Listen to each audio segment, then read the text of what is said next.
Welcome to Right on Track, a songwriting podcast. Thanks to Tone for tuning in.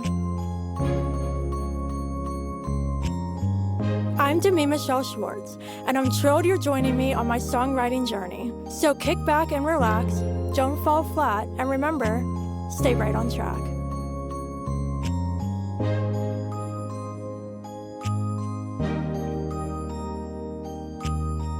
Hello, welcome back to Right on Track. I am so excited because today I am joined by a very special guest, Andrea Stolpe. Hi, Andrea. Hi, good to be here. Thank you. Of course. Thank you so much for being here. I really appreciate it. And I'm super excited to talk all about sensory writing today. But before we do that, would you like to share a little bit about your songwriting journey, how you got started, and how you got to where you are now? Sure, I can do that. So I played piano growing up, had no idea that I would try to begin singing and writing songs and all that. Familiar story, just started out as an instrumentalist and liked to write poetry. I did go to a music school for college. I went to Berkeley College in Boston and found myself drawn towards Nashville because of the ability to be a staff songwriter there and get paid to write songs for a living. So that's what I did. After college, I moved to Nashville, and about a decade later, I had been writing for 3 different publishing companies. You know, it got and lost those deals as happens. Got a number of cuts, songs recorded by popular artists and artists in development, and got to write with hundreds of collaborators and some of the best musicians around the world in studio sessions and in writing rooms. And after that experience, I knew that Nashville wasn't the place I really wanted to settle down, so I started to make some more trips to LA. And along that road, found myself moving to LA, and that's where I've been ever since. And so now I teach about songwriting. I write and am facilitating a little bit of an artist expression myself as I split writing for other people and writing for myself. Awesome. Thank you for sharing that. And you've helped me so much over the past year to grow as a songwriter. And your whole journey has always been so inspiring to me. So, one of the things I really learned from you at the retreat was sensory writing, and this has helped me so much. So, can you share a little bit about this technique and what exactly it is? Sure thing. So, sensory writing is simply free writing. It's like journaling, except when we journal, we are more expressing our thoughts and our feelings. Maybe we're ranting a little bit. Maybe we're whining. Maybe we're sharing what we're grateful for. But these are big ideas. These are big thoughts and feelings that are not often reduced to small moments. And so when we do any kind of creative writing, we often find ourselves having to go more towards small moments rather than big summarizing thoughts and feelings. So sensory writing is taking 10 minutes or maybe 5 minutes every day to sit down with a object or a location or a person in our mind and to write about that in terms of taste, touch, sight, sound, smell, and movement. So what that does is encourage our senses to describe a scene or a situation or a thing, and that helps us then to connect with our audience much more personally, vulnerably, and like that. So sensory writing is the practice of writing in this sensory way. Awesome. And I love that. And that kind of emphasizes a point of show, not tell. And, whenever we're writing, fiction writing, songwriting, we want to show things instead of telling. But something that really stood out to me the first time you told me about this was you include movement as one of those senses. And I found that very interesting. So can you explain more about why you consider movement to be one of these senses to tap into? That is such a great question. So I once had a professor tell me that the key of language, he used the word powerhouse. The powerhouse word of language is verbs. So, I thought back to, of course, my elementary grammar education that I tried to avoid because I was never a big English buff. It was always like, oh God, we have to, look for metaphor and try to imagine what is the artist trying or what's the author trying to say here. I didn't find that stuff very interesting. But when I started to try to engage a listener in my songs, I knew that lyrics were a particularly important part of the songs that I was writing because I was writing in the country market. And country is very, very story driven, just driven by lyrics that are concrete, often very literal. You can't just write about any musings that your mind goes off of, metaphorically and abstractly. Often when you're writing for country, you have to make sense.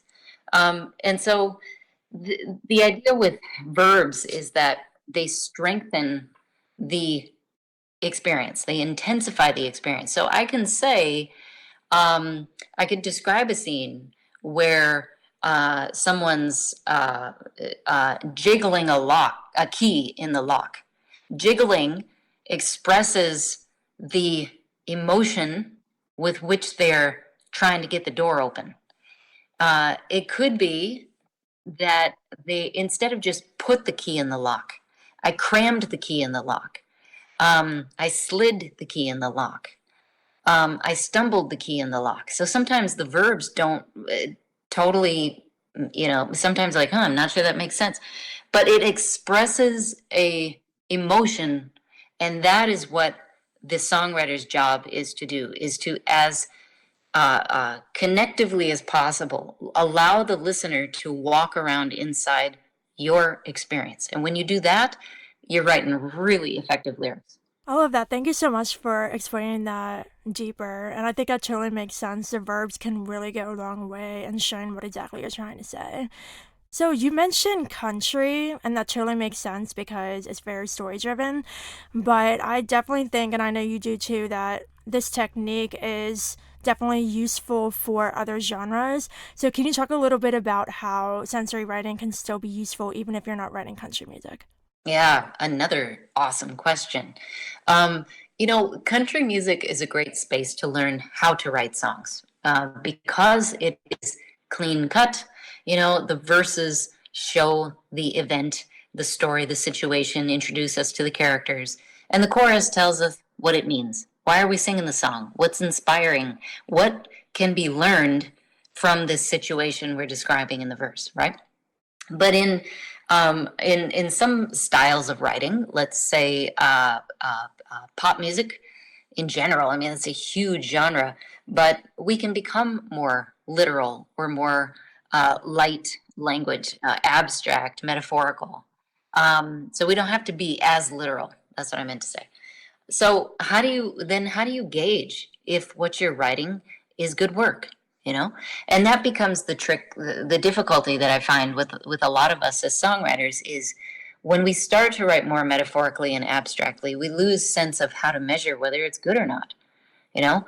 Um, Now, I think it's important to note that there's a reason why country can manage to be the one chord, the four chord, the five chord, the six minor chord, and pretty much go right around those and stay very diatonic, very using chords that are only in the key, safe, with our chord progressions.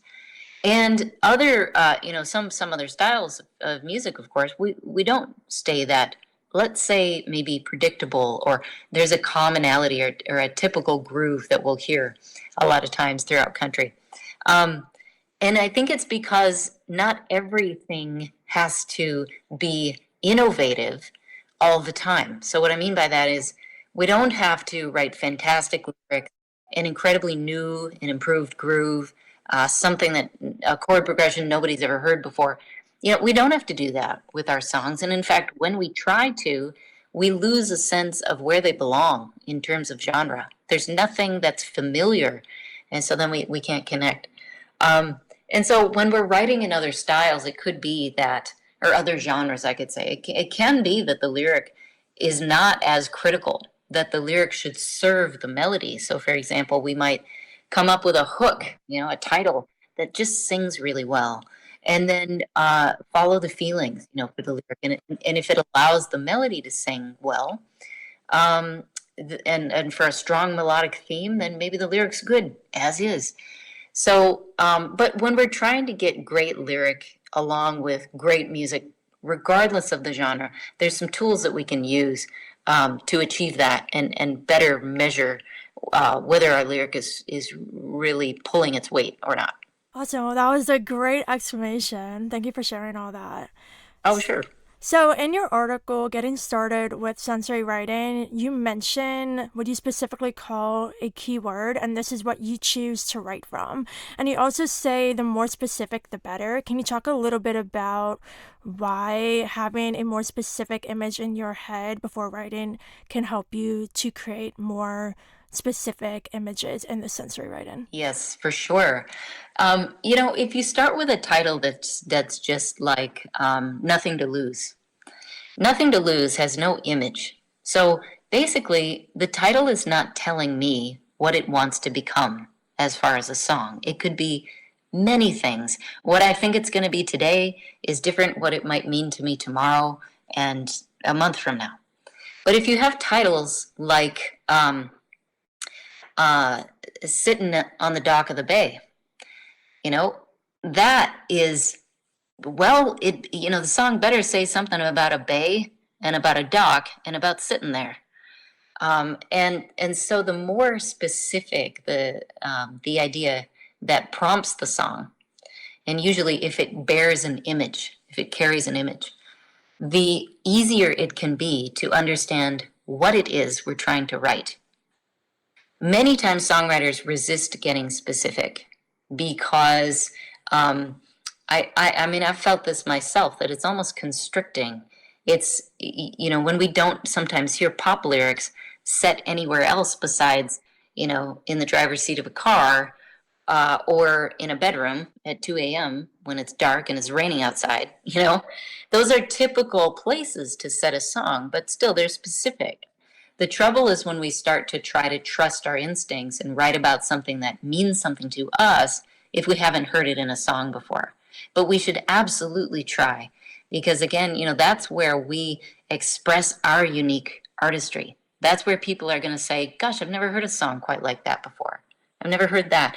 Because ultimately, it's tough to be unique. It's easy to be typical and familiar. But as a songwriter, it's hard to pitch those songs because they're a dime a dozen. And it's hard to get noticed as an artist if you're writing the common expected grooves and lyrical concepts and things like that. So we absolutely need to draw from our own personal artistic experience. I love that so, so much. And I know for me personally, when I start to do these sensory writings, I kind of overthink what I'm writing about because I'm like, oh, this is too random or too weird. But I feel like I have to get out of that and just write something because you never know what can come out of that. Yeah, absolutely. So at the beginning, you mentioned how we should do this daily, and I think that's a great point. So can you talk a little bit about why it's important to do a technique like this daily? Yeah. Well, it's important because it's like weightlifting at the gym, in order to show up for the race, we have to be fit throughout the week. So it can be a strategy for just oiling the gears, so every day at some point you do your 5 minutes. It also proves to each of us that, wow, if I just show up, stuff will come out, right? So you don't have to worry that you're going to run out of ideas or that you have nothing to say. You do. It's just you're getting out of your own way by committing to just a few minutes of letting ideas spill out without judging whether they're good lyrics or bad lyrics. You're just giving yourself 5 or 10 minutes of free form, play around. Just talk, just express yourself. And it's amazing when you look back at those expressions, how much of that material is actually song material. Yes, exactly. That last point you made leads right into my next question, which is when you're looking back at these sensory writings, how do you find lyrics in that? I mean, we've talked about it and you taught me in the retreat, but for somebody who has never done this, they could be thinking, how can this just free write help with lyrics? And it definitely can. So, can you explain a little bit about that? Absolutely. Well, would you be open to me? I see that you have a sensory writing that you did, and the key word beach at St. Thomas, which is great. And you did it for 6 minutes. And, if I could read a little bit, soft white sand, water clear as glass, warm breeze wraps around me, salt in the air, calmness settles over me, close my eyes and hear the gentle waves rush to the shore, a splash from a fish swimming in the shallows, everything is peaceful here. And it goes on and on. And so, one thing that we might ask first when we're trying to say, well, where are the song ideas here? All of this language is how you would normally speak or write, right? And there's no reason why this can't be actual song lyric. What's missing is a rhythm and a rhyme scheme.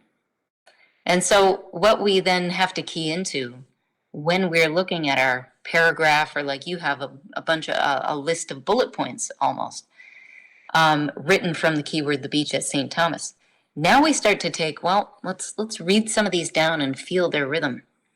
I'm going to read them in a way that it's going to start to sound like a lyric. And I'm going to do that by setting a tempo. Okay, so here it is. Soft white sand, water clear as glass. The warm breeze is wrapping around me. Salt in the air. I close my eyes, and the calmness settles over me. 3, 4. So that's like a 6-line verse. What happens here is I could sing the first and the second line, soft white sand, water clear as glass, to basically the same melody, the same melodic theme. And so in any section that we write, we have what we call a motif, a strong melodic motif, which is a melody plus a rhythm. And so when I'm snapping and I'm reading the words out, I'm trying to key into what is the melodic rhythm here. And that translates into this. I see the soft white sand, water clear as glass. See that soft white sand, clear as glass. Those are the same melody, the same rhythm. Make sense? Fantastic. Yes. It's cool. I mean, all your lyrics here are, well, I call them lyrics now because they're beginning to sound like lyrics. Exactly. Yeah. Yeah, and you mentioned before that a lot of the sensory material, especially in country, is found in the verse. So a lot of what we get from these sensory writings, would you say, are more verse material, and then we pull what we get from this to create a strong message for the chorus? Yeah, you know it. You know how it goes. So when you get to lines like everything is peaceful here, I can escape here, those are how you think and feel. Whereas soft white sand, water clear as glass, those are telling me facts. I mean, they're facts as you see them, but they're facts. How you feel in response to these facts, that's chorus in general. Awesome. This is fabulous. And I have another question for you in terms of the sensory writing. So, once you do the first initial, free write and say you start writing a song and you get a lot of great material, I've found it's okay to definitely go back and do more sensory free writing, but some people can be hesitant to that for one reason or another. So, can you talk about why it's important to not be afraid to do this again and over again? Oh, I think that's such a great suggestion to do it over and over again. One thing that I just keep coming back to is sometimes when we write, there's such a need, a drive, a want for the song to work out. We want to finish it. We want to see some fruits of our labor, and that could be for reasons of very tangibly wanting to get a song out there, but it could also be just to have the satisfaction of having expressed ourselves fully, to be able to play something for others. There's so many motivations. But the idea of going back to sensory writing, it allows us to step back and say, okay, what would I say in my lyrics if I didn't have to fit them to a rhyme scheme or rhythm right now? What would I say if I was just saying what I mean? And it's amazing how many times when we're writing lyrics, we get we sabotage ourselves by needing to fit a particular rhythm or write to the rhyme, and then pretty soon we feel cheesy. We feel like we're not being authentic because the rhyme and the rhythm has become more important than the content. And that is not a fun place to be. So going back to sensory writing is like a reset. It just helps you to say, okay, I don't have to make this hard. What would I say if I was just talking? Yeah, and I think for me personally, it just takes the pressure away. Like, I'm not trying to make something rhyme, I'm not trying to make something fit. And also, sometimes I find it's important to do this again if I kind of lose focus on what I'm trying to say. If I start going off in different directions, it kind of helps you get centered again, too. Yeah, sure does. Well, Andrea, thank you so, so much for joining me to talk about sensory writing. Before we go, can you make one final pitch about why this technique is so important and everybody should try it if they're a songwriter? Oh, for sure.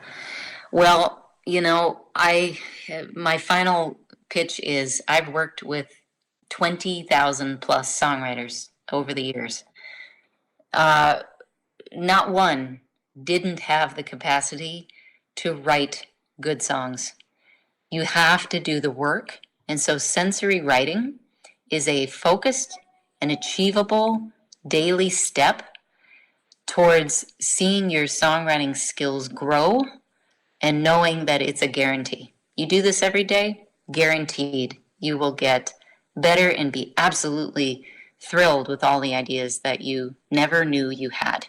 Thank you so much. That is absolutely so inspiring. Thank you for joining me to talk all about this. I really appreciate it. And I'm definitely going to do some more sensory writing today. So I'll be doing that. And before we go, where would you like to share with everybody what you're up to with your retreats and all you have going on for other songwriters listening? Yeah, thank you for asking. Well, we have several physical retreats throughout the year where retreat goers and I meet in a beautiful retreat center. One of them is in New York, and we've got a couple of weeks yet this year in Nashville. And I think there are just a few spots open in each of those three retreats that we've got yet this year.